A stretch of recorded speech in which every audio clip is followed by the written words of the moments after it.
Hi, my name is Jico Pocholo Salud, and in this video, ituturo ko sa iyo kung paano ka makakagawa ng mega dose drink of vitamin C. So stay tuned.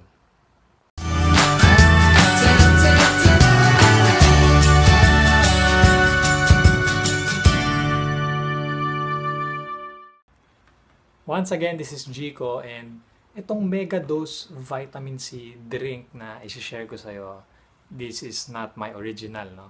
Natutunan ko siya sa aking spiritual mentor and health mentor na si Brother Bo Sanchez. Yung tawag na dun sa super mega dose vitamin C power drink is calamansi juice, no? Calamansi juice. So, ang strategy na ginagawa niya,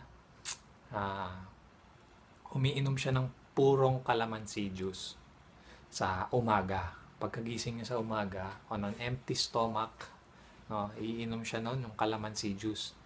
Actually, ang way of pag-inom niya is gradual Pero, share ko rin sa inyo, 28 pieces yun ng calamansi juice na hinihiwa niya, pinipiga niya sa baso, tapos hinahalo. Tapos tatanggalin yung buto ng calamansi, no? And, pero hindi siya 28 agad Hindi siya 28. Hindi mo siya iinumin agad ng 28 pieces. No, kung bago mo pa lang i-apply itong super mega dose vitamin C juice drink na to, mag-start ka sa 4, 8, 12, 16, 20, 24, 28. Ayan. For 7 days, i-add mo siya ng i-add. On your first day, 4 calamansi lang. Yung 4 calamansi, hiwain mo siya dun sa pinakagilid para hindi yung matatamaan yung gitnang calamansi, no? Sa pinaka-top, hiwain mo siya. Tapos, i-squeeze mo yun. I-squeeze mo sa baso. Squeeze mo lahat, pati buto. Isama mo, squeeze mo lahat yun. Yung 4 calamansi na puro, no? Mas maganda kung green na green. So, bibili ka na ng calamansi. Tapos, squeeze mo siya, tapos ihalo mo siya. Haluin mo ng gamit yung tinidor. Sa baso, haluin mo siya na para kang gumagawa ng scrambled egg, no? Parang gano'n yung paghalo ng calamansi. Tapos, bakit ba hinahalo? Kasi merong pang mga pagkapiga mo nun, kasi meron pang mga droplets of may mga droplets of parang pulp. Parang, alam mo sa orange, di ba? Parang may pulp pa siya. So, kapag hinalo mo, parang naaalis mo yung pulp sa seed, nakadikit dun sa seed. So, halo mo lang siya, tapos parang kung feeling mo parang naka-scramble egg ka na, so pwede mo nang itanggalin yung calamansi, yung mga buto ng calamansi, no?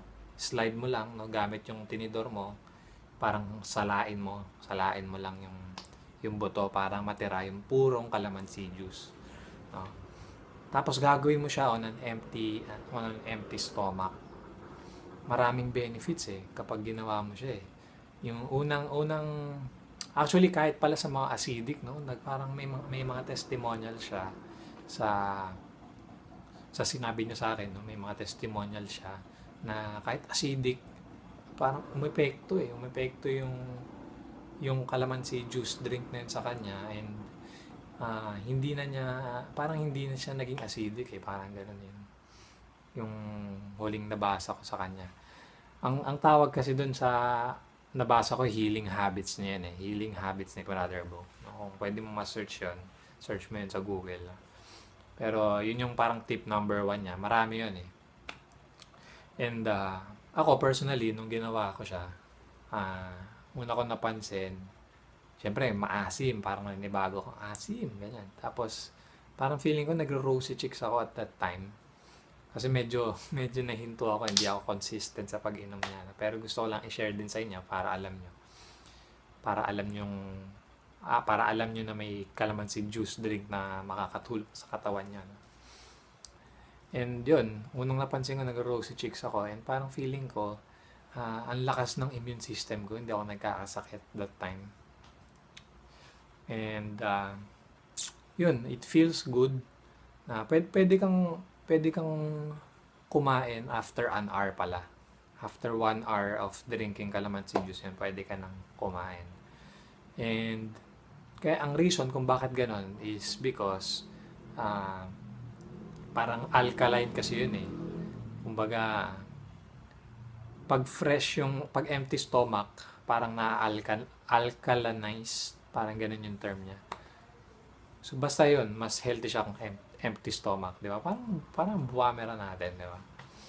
Empty stomach mo siya iti-take. Kasi considered naman na fruit yun eh, yung juice drink natin. And, yun, ang nangyari sa akin, as I gradually increase it, umabot na ako sa 28 pieces. So, day 1, 4 pieces. Day 2, add 4 lang. So, bali 8 pieces. Day 3, 4, 8, 12. Basta, add ka lang ng add ng 4. Until ma-reach mo yung 28 pieces na calamansi juice. So, kapag na-reach mo na yon, stop ka na, huwag ka na mag-add ng 4. So, from there on, puro 28 pieces na yung inumin mo na calamansi juice. So, yung sa daddy ko naman, nung tinry niya yung calamansi juice, nangyari sa kanya, pumayat siya. Kumbaga nakatulong sa weight niya. Yung pag-iinom ng calamansi juice. So, yun. Hopefully, meron kang napulot na value. And, I hope na marami tayong ma-educate na Pilipino kung paano sila magiging healthier. Di ba? Yun yung project natin eh. Project Healthier Pinoy. And hopefully marami pa tayong matulungan na tao. Yun lang. Once again, this is G. Pocholo Salud signing out. God bless!